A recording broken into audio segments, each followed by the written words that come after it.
bien, chicos, muy buenos días. Hoy vamos a hablar sobre la atmósfera, ¿no? ¿Qué sabemos de la atmósfera? Para recordar, sabemos que es la capa gaseosa muy delgada que rodea la Tierra. Ahora, la atmósfera va a estar, dice, va a ser una mezcla de gases, líquidos y partículas sólidas que producen el aire, ¿no? Pero ¿por qué me dice líquidos y partículas sólidas si yo solamente puedo apreciar que la atmósfera es como una especie de globo inflado?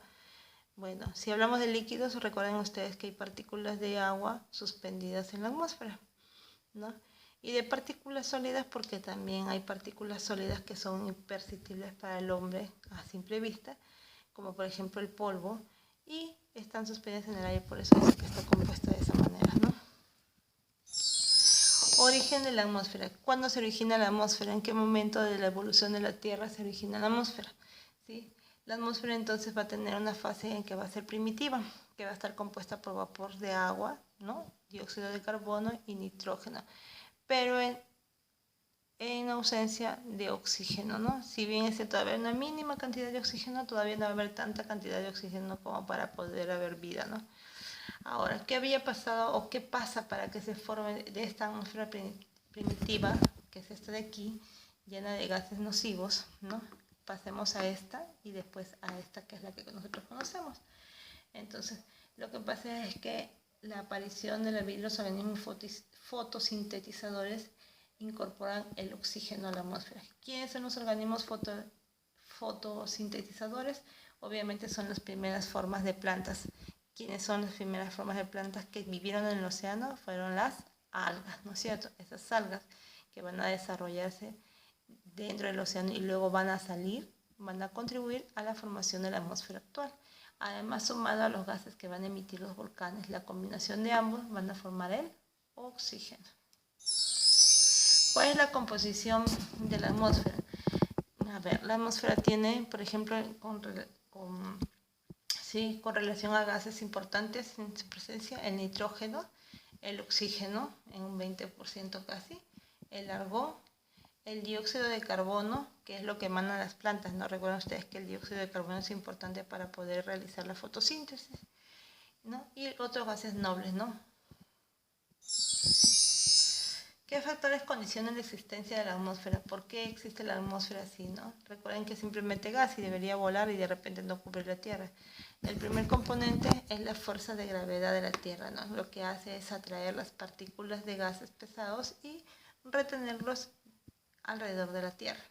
Y la energía solar porque ella contribuye también a que la atmósfera se retenga, ¿no? Entonces, dos componentes importantes, la fuerza de la gravedad y la energía solar.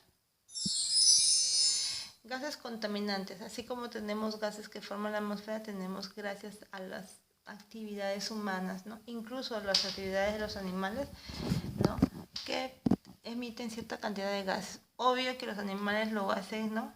De forma digamos menos voluptuosa. En cambio el ser humano, a partir de la primera revolución industrial y gracias a las actividades económicas que realiza y a las industriales, es que hoy en día tenemos grandes cantidades de emisiones de gases nocivos como el ácido nítrico, el ácido sulfúrico y el óxido carbónico. ¿Qué ocasiona esto? Deforestación, ¿no? Ahí lo dice bien claro. ¿Qué cosa quiere decir? Que por ejemplo eso de aquí en algún momento ya no se aprecia de esta manera con muchos árboles ni con mucha vegetación. Y además la famosa lluvia ácida. ¿Cuáles son las características de la atmósfera?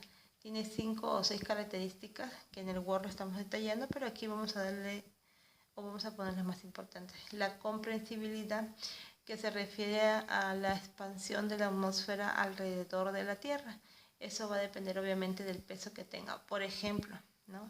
Recuerden ustedes que les dije que en los polos es mucho más delgada y que en el Ecuador es mucho más gruesa la capa atmosférica, y habíamos explicado que era por el peso de las partículas de agua, ¿no? Entonces, como el aire es mucho más frío en los polos, ¿no? Pesa más y por lo tanto se contrae más. En cambio, en la zona ecuatorial, el peso es más ligero y por lo tanto se expande y pareciera más gruesa la capa atmosférica. Movilidad se refiere al dinamismo de la atmósfera que para cambiando, que se mueve, ¿no? Alrededor de la Tierra. A eso se refiere la movilidad.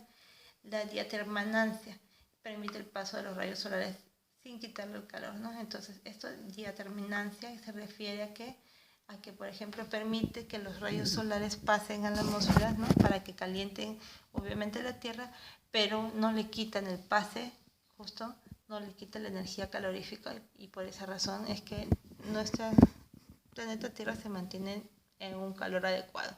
El color es azul, me van a decir mis, ¿no? O mis he visto por ahí que es medio blanco. No, la atmósfera no tiene color, no tiene sabor y no tiene olor, pero que los rayos del sol, cuando ingresan en los rayos ultravioleta, se separan, ¿no?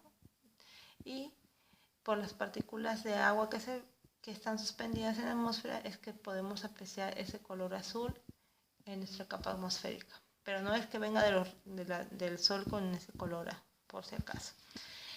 Insípida quiere decir que no tiene olor y no tiene sabor. No, yo no puedo decir, me voy a tomar un vasito de atmósfera, ¿no es cierto? Porque no vas a poder, para empezar.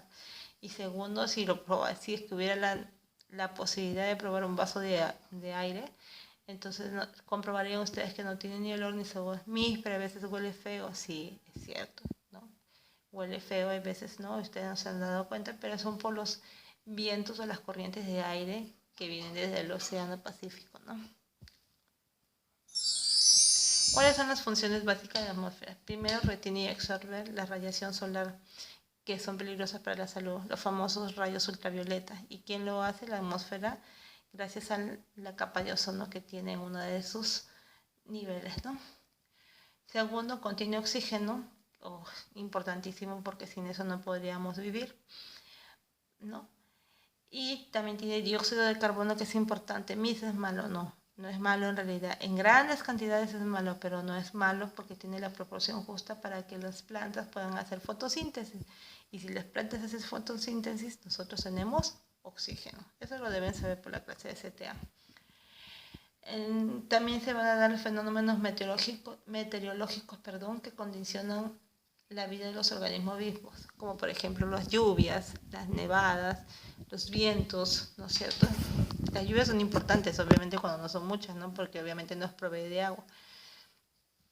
Mantienen condiciones climatológicas que permiten la vida. La atmósfera hace que se retenga una cantidad de calor necesaria de los rayos que provienen del sol, ¿no? Para que tenga ese efecto invernadero. ¿Qué cosa quiere decir el efecto invernadero? El natural, que mantiene calor para que no muramos de frío, ¿no? O que no se congele la tierra, como ya ha pasado alguna vez. Muy bien, chicos, eso es todo y hasta la próxima clase.